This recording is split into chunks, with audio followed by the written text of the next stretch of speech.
Hey everyone, in today's video I'll be running through my team selection ahead of game week 38, including best captains, my transfer plans, and all of the latest information to help you get set up ahead of the final game week of the 24-25 FPL season. Hey everyone, Sam here, otherwise known as FPL Pricey, and as I mentioned in today's video we'll be running through my team selection, but also all of the key information to help you get set up with your team selection ahead of the final game week of the FPL season.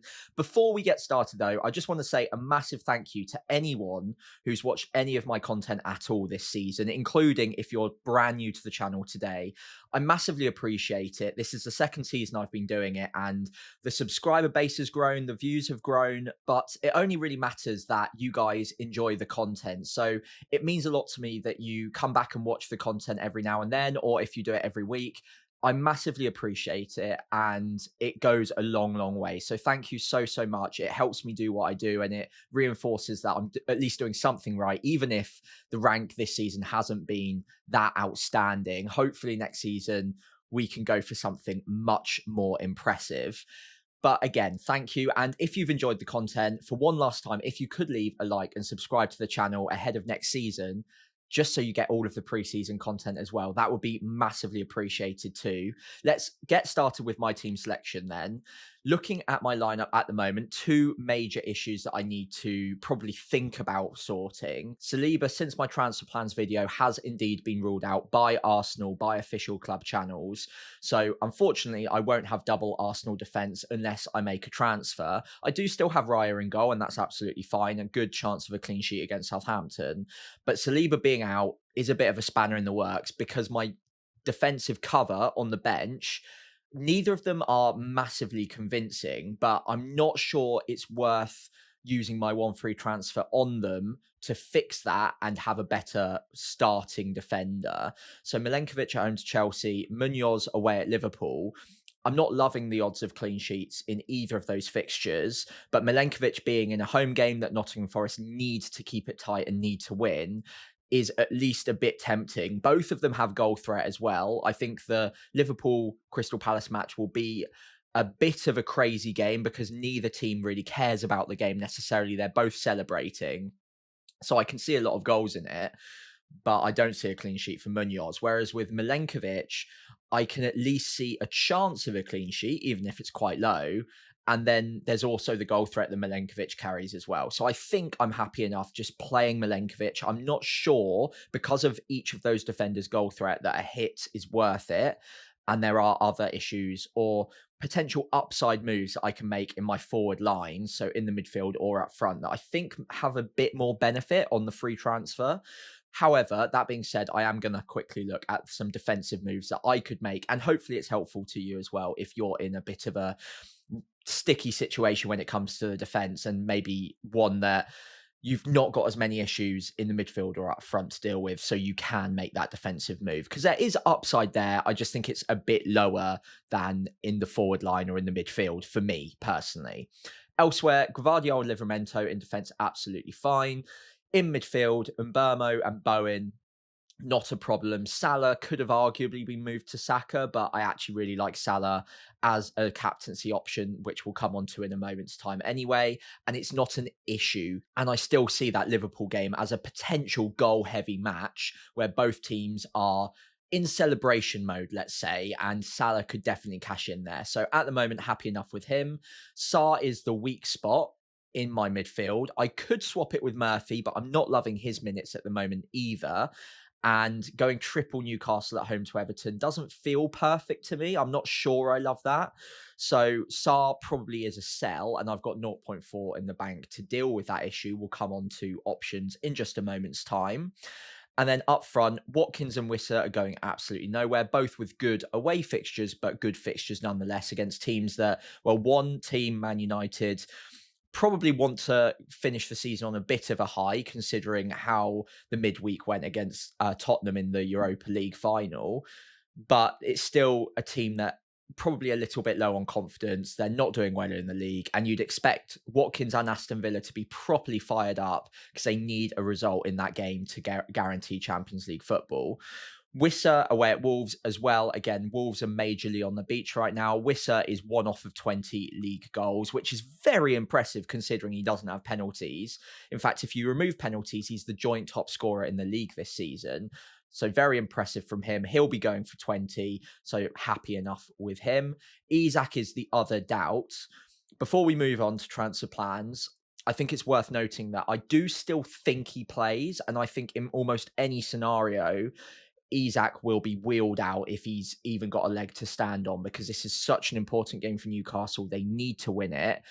And he was rested in game week 37. It might be an issue, and a lot of the sources are saying it's 50-50 going into game week 38. I'm not sure if I buy it. We heard this last season. We've heard it a lot with Isak and with Eddie Howe as well. And it might just be the club feeding false information to just throw Everton off the scent a little bit. Everton don't really have much to play for anyway, but Newcastle absolutely do. And Isak is so important. Wilson played last time out. He looked really rusty. And they don't probably want to rely on any other cover up front, or maybe putting Gordon up front is like a worst case scenario for them. So I think Isak, as long as he's close to being okay, will probably play that game. And it's a good fixture. So even if the ownership's dropping, in fact, especially if the ownership's dropping, if there's a chance he plays, I'd quite like to hold on to him because I might get more benefit out of him. That being said, if he's a true significant doubt or ruled out altogether, I need to have a plan. So we'll go on to that in a moment's time.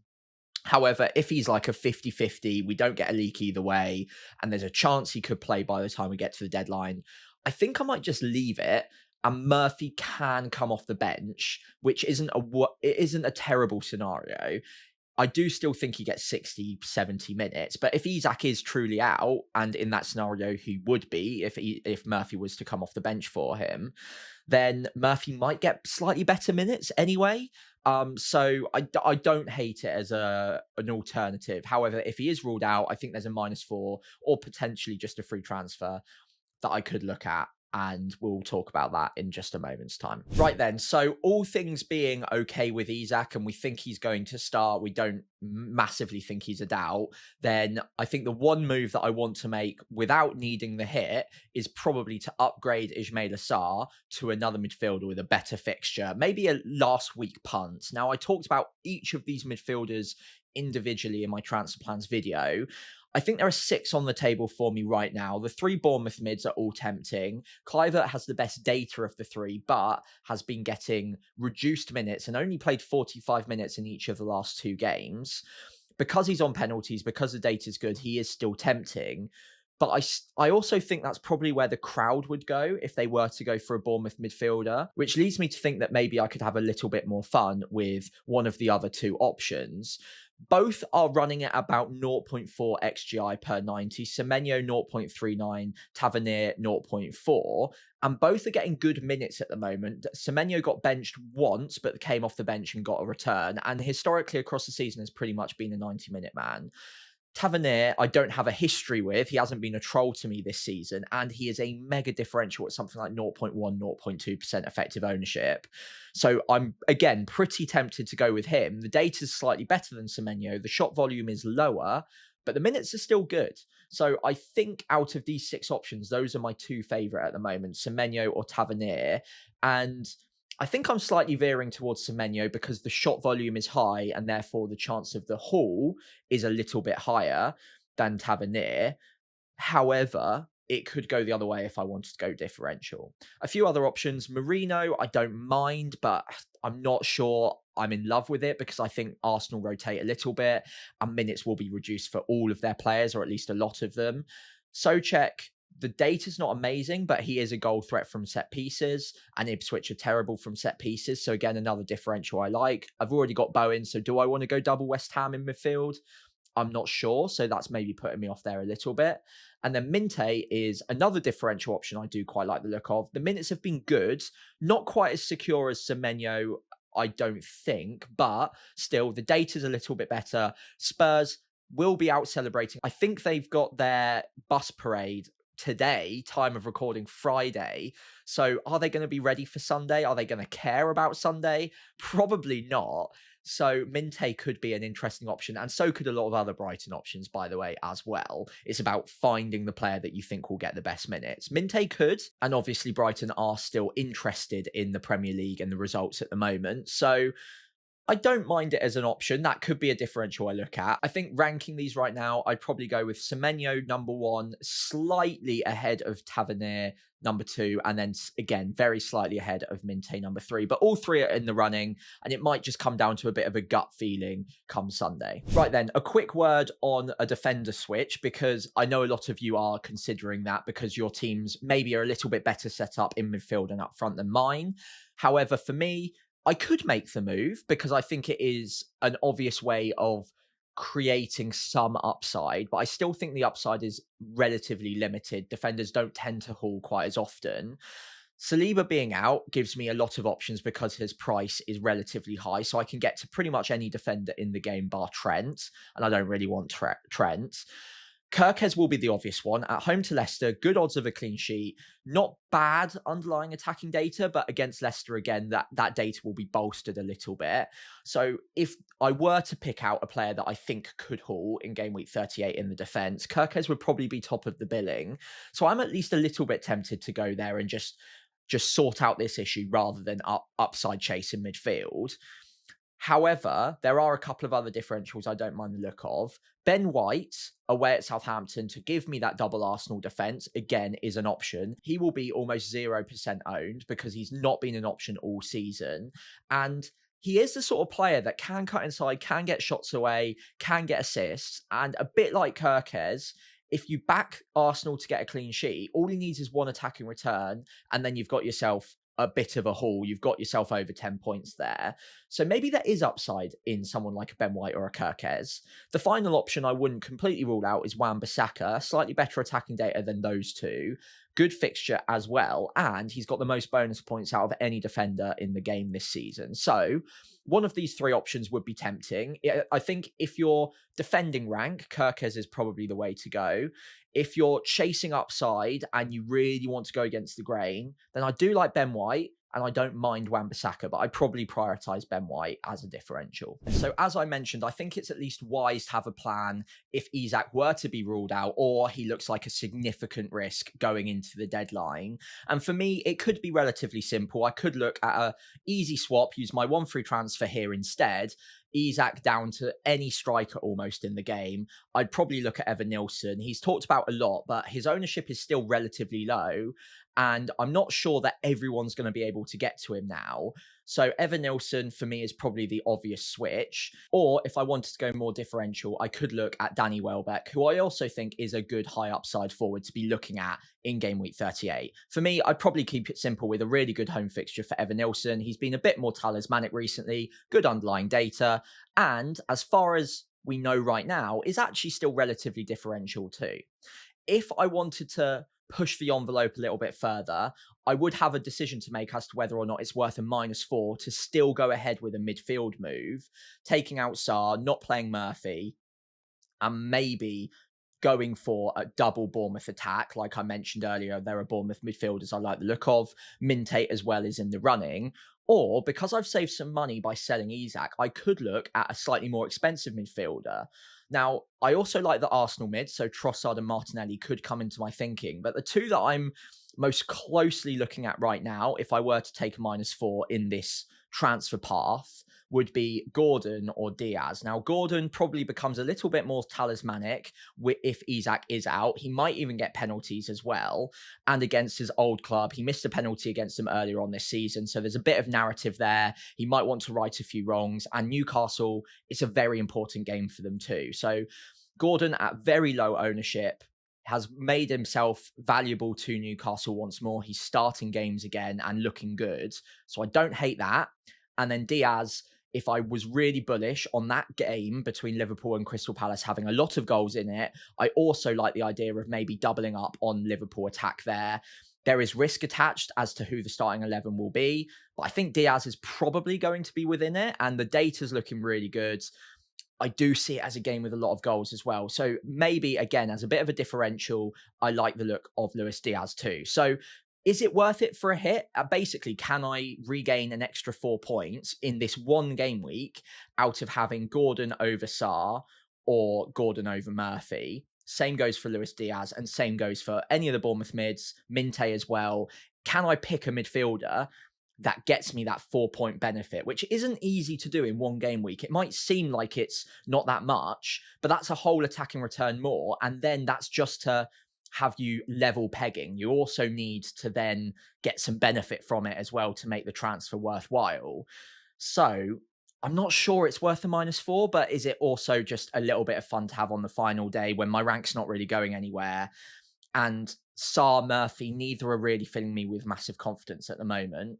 I think if Isak was ruled out, the most likely move would just be Evan Nilsson.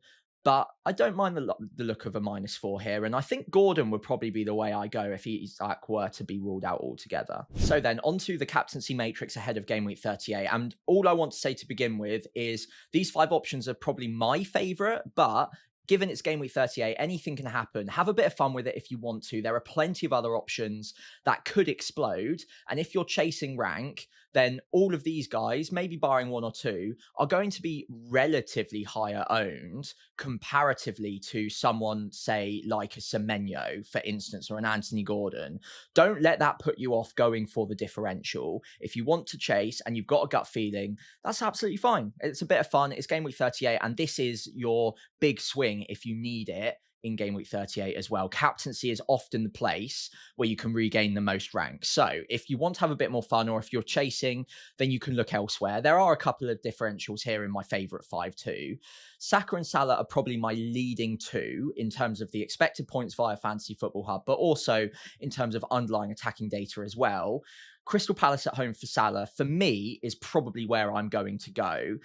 Going into this game week prior to game week 37, I was still eyeing up Saka in for Salah, but I've just got this gut feeling, and I feel like that because Crystal Palace won in the FA Cup final, both teams are going to be on the beach. They're both going to be celebrating. I can see it being a really high goal encounter, and Salah still has records to go for. He's 2 off of 30 league goals. He's 1 off the assist record.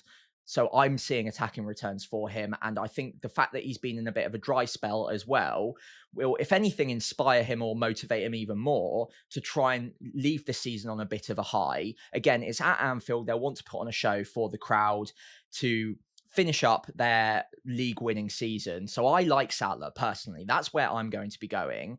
If you've got a spot in midfield who currently is a Kevin De Bruyne or more likely a Cole Palmer, then Saka might be an easier move in. Or if you've got him already, he's definitely in the running. Now, Southampton's left-hand side, so Arsenal's right, has been exactly where Southampton have struggled all season the most. Southampton have also got a lot of defensive issues as well right now. So Kyle Walker-Peters might not be playing. Bednarek, Harwood Bellis. There's a lot of issues in that back line on top of the fact that they're just a really bad defense anyway. So if you can pick the correct Arsenal player, then you could get a bit of a monster haul. Now, Saka seems like the most likely player there, and the data's still good. The expected points are good, but I think the expected points are good because the predictions are saying he'll get good minutes. I do think he'll start, and I do think he'll get decent minutes. But given that Nwaneri has had a good season, a bit of a breakout season, he deserves some minutes too. It's not to say that they can't be on the same pitch at the same time, but I think the most likely move would be Saka off for Nwaneri around 60, 70 minutes, or the inverse. So I'm not sure I'd be that confident or confident enough to captain Saka now, unless I was chasing rank heavily. And only if I had an easy way to get to him or I had him already. I probably wouldn't be taking a hit for him at this point. And if you've got Salah already and you're not chasing by 10 or more points, let's say, I'd probably just veer towards safety, because I think there's a chance, and I've been burnt by this myself earlier on this season, that Saka doesn't get the minutes you need to make it that mega haul. Now, even if he gets 60 minutes against Southampton, he could get something ridiculous. It could be like 2-3 goals, 1 assist. It can happen, but you're reducing your odds by a third if he only plays 2/3 of the game. Whereas Salah, you'd imagine, gets 90 or very close to. So, long story short, Saka, if you're chasing, is fine. And don't let me put you off of him, but I wouldn't sell Salah for him. I wouldn't take a hit for him. And I probably would only be buying him if it was easy enough to get to for free and I'm not wasting a transfer where there's potentially bigger upside elsewhere from moving off of a KDB or a Cole Palmer. So looking at the other three that I really like the look of, Watkins away at Man United, I think is an outside shout. He's been a bit frustrating for those of us who bought him, only got the assist in game week 37, but it's another good fixture. Man United heads are down and they're poor defensively regardless. Watkins and Villa have got it all to play for in game week 38. The expected points aren't bad. I don't mind it, although he won't be differential, let's say. Evan Nilsson will be fairly differential and not many people will captain him even if they do buy him. But again, the expected points are looking good. It's a great home fixture. Leicester have struggled through the middle all season and of course are just a bad defence. So if you want to back the Bournemouth attack, then Evan Nilsson's probably the way I would go. It is worth noting that Bournemouth have dropped off in form pretty significantly in the tail end of the season, but it is Leicester and the fixtures always do breed form. So Evan Nilsson is never a bad bet. And especially if you like it as a differential option, then I think that's fair enough. Haaland finally is always in the running. Now, if you've got him, I think he will always be a captaincy candidate, no matter who they're against. And Fulham isn't a terrible fixture anyway. The data's not spectacular. In fact, for Haaland, it's pretty poor compared to seasons past, but he's still got 21 goals. He's still got 24 attacking returns. The expected points are good. And if you've got a player that expensive and that low owned as well, we know that he can get a hat trick in any given league game. We've seen it multiple times, even this season. So as a differential captain, final swing in game week 38, there's not many players with higher upside in any one given game week, and you're never going to have him at a lower percentage ownership either. So don't be put off of him as an alternative. City, of course, still have something to play for in game week 38. So they will go hard. They'll try and get goals. And Haaland could be the beneficiary of that. Although he hasn't been recently, it could come good. So I don't hate it as a differential if you're chasing. For me, my preferred one is Salah. If you're looking differential, I like Evan Nilsson. I don't mind Saka if you can get an easy route to him, but I wouldn't force it if there's not an easy way to. Right then, so just rounding off my team selection ahead of game week 38, I think at time of recording, I'm most likely to not do anything with my defensive line, just have Milenkovic coming in for Saliba, and I think that's okay. I don't think I need to take a hit or use a free transfer there necessarily. I think there's higher upside elsewhere. In midfield, if Isak is still only a doubt or looks likely to play, then Sar's the one to go. I will probably move it to one of Semenyo, Tavernier, or Minte. Semenyo's leading the way at the moment, but do make sure you follow me on the social channels above before the deadline so that I can post my team before the deadline hits and you can see which player I went for in the end. Semenyo's leading the way right now though. But of course, if Isak is ruled out or is a doubt, then Isak to Evan Nilsson is the likely first move. And then I've got a decision to make on whether or not a -4 is worthwhile to remove Sar for Gordon or Luis Diaz. So let me know in the comments below which one of those routes you prefer. And if I were to take that -4, 1, would you condone it? 2, out of Gordon or Luis Diaz, which one of those two would you go for? And as we reach the end of the video, for the final time, if you've got any of your own dilemmas, please feel free to leave them in the comments below. And again, as we get to the end of the video, I massively appreciate it. For the final time again, if you could leave a like, if you could hit subscribe, that would be greatly appreciated. Good luck in game week 38. Thank you so much for watching my content in the 24-25 season.